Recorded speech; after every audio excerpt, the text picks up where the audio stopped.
Au cours de la semaine écoulée, les terroristes ont mené plusieurs assauts et ont été mis en échec.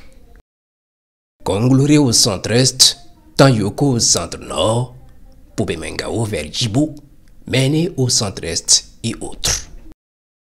Ils ont pris une défaite cuisante avec plusieurs morts côté terroristes et une importante logistique récupérée par les forces combattantes.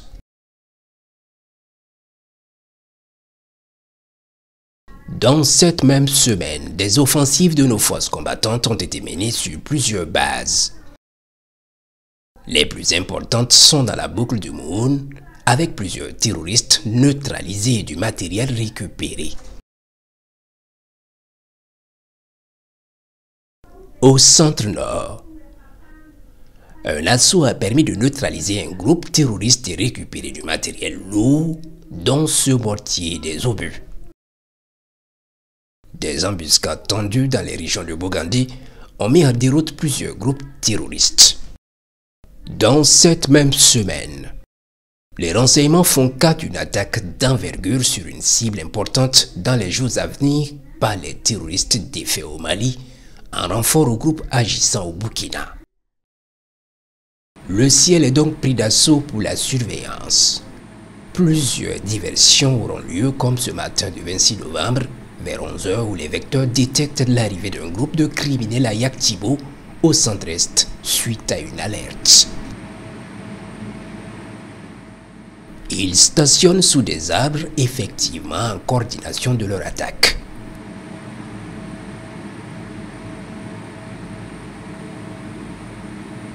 Le groupe important est verrouillé et frappé efficacement.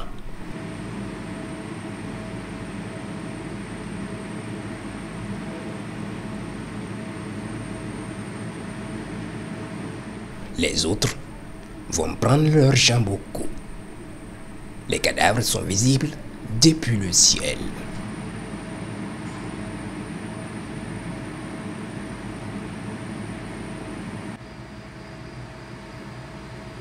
Vers 13 h dans la zone du centre-nord, les vecteurs vont observer un spectacle complexe.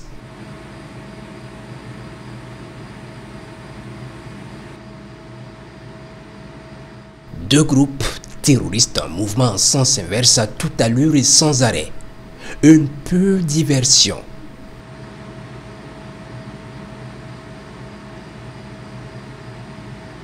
Ils sont observés pendant de longues minutes. Le groupe le plus important est constitué de plus de 300 motos et pick-up en train de foncer vers le nord dans la direction de Djibo.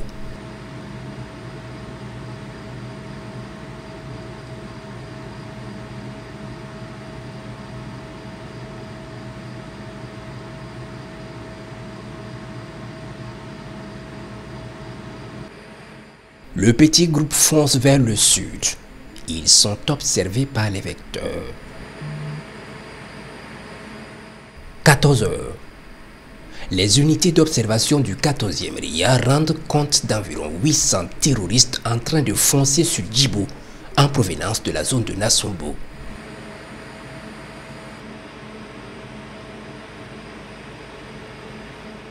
Leur artillerie va entrer en jeu pour stopper les criminels.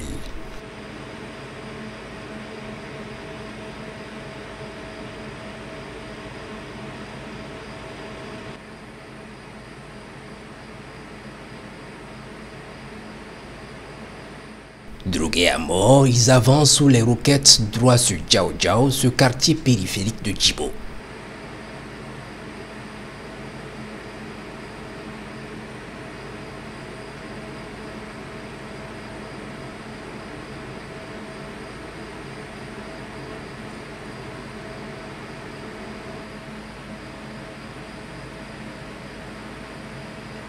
Ils font jonction à l'entrée de la ville avec un autre groupe d'environ 500 combattants venus de Tongomaël.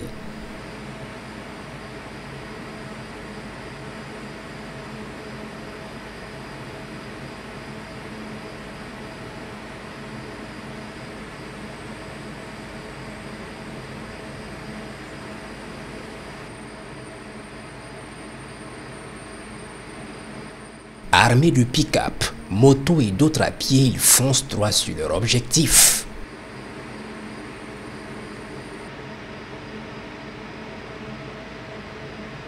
Puis soudain, au sud, un autre groupe venu de la direction de Pobé Mengao surgit.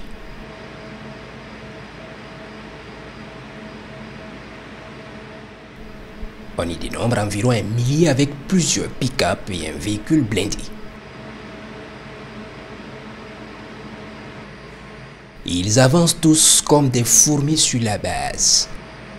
Puis un autre groupe quitte vers Baraboulé et se joint au combat.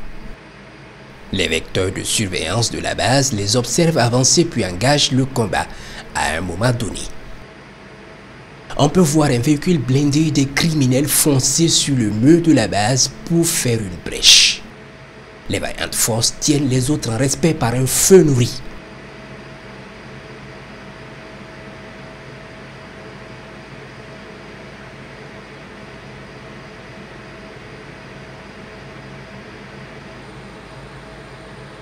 Les combats s'intensifient et le sang-froid de nos vaillantes forces combattantes est remarquable. Il est 15h15 environ.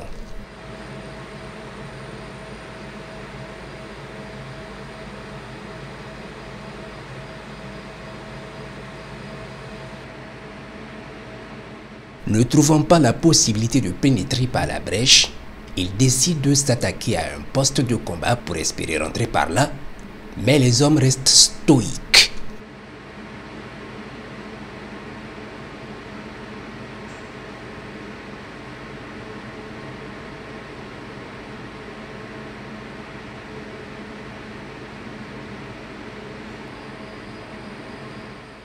« 15h20. Une autre colonne de plusieurs centaines de motos vient en renfort. Ils sont observés par les vecteurs de surveillance.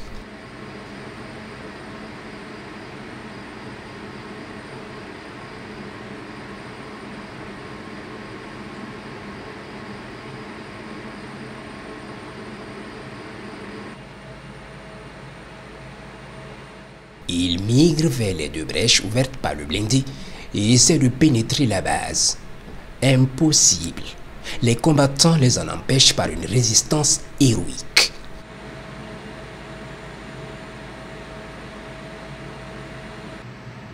À ce moment précis, la bataille prend une autre tournure. Les observateurs du 14e RIA vont atterrir et passer la main aux appareils de combat. Il est 15h25.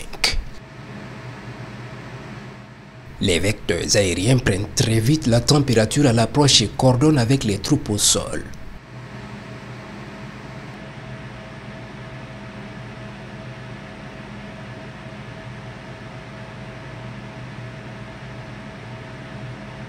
Ils peuvent constater l'ennemi attroupé aux deux brèches, de haut tentant la percée.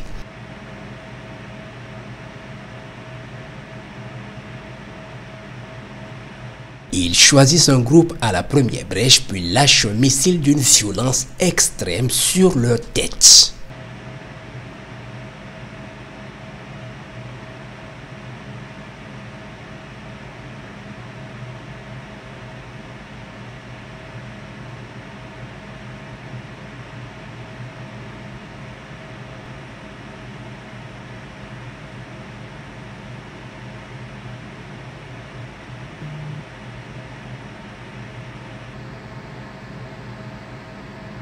Puis un autre groupe au niveau de la deuxième brèche est verrouillé et frappé.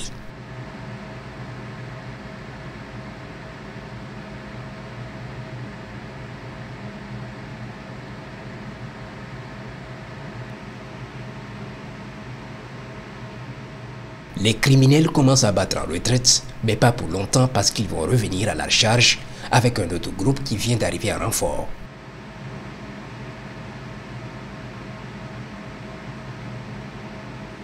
Ce groupe évite de s'approcher du mur, voyant brûler leurs camarades dans un feu d'enfer. Ils rôdent autour du mur en tirant dans la base de toutes les mitrailleuses. Plusieurs avions de combat étant alertés, se mettent en route vers Djibo. Les hélicoptères d'attaque vont prendre ce groupe dans un feu immense tout en mettant en échec les tirs des DCA contre eux.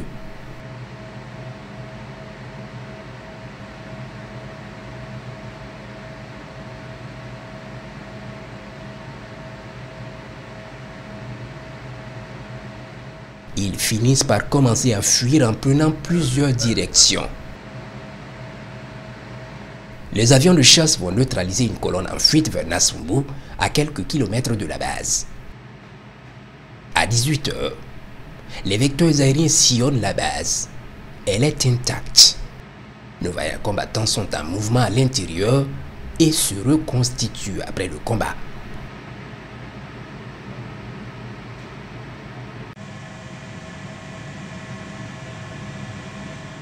Les combats ont cessé, mais la traque ne fait que commencer. Djibo reste debout et sous contrôle. On peut observer les rescapés des frappes des avions de chasse en direction de Nasumbu. D'autres rescapés replient sur Baraboulé sous les yeux des vecteurs aériens.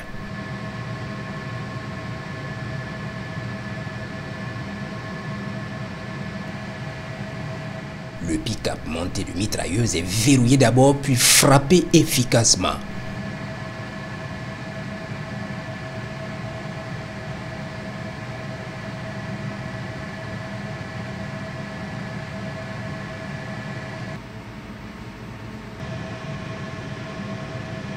Les criminels fuient et se camouflent dans 2 maisonnettes.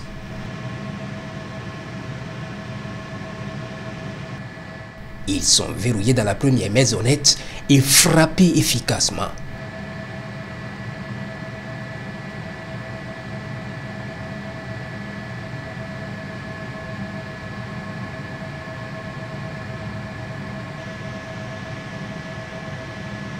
Puis dans la deuxième, ils sont foudroyés.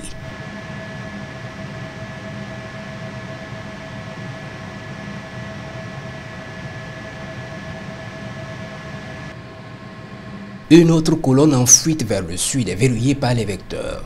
Direction Yantiga dans la zone de Pensa.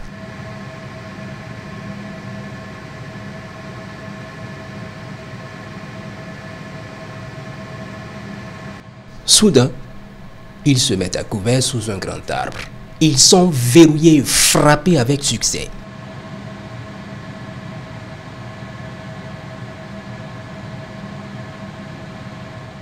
Les rescapés sont poursuivis par les vecteurs jusqu'à Tafugo, dans la zone de Tougri ce matin, et ont été traités avec l'appui des unités terrestres. Les opérations se poursuivent.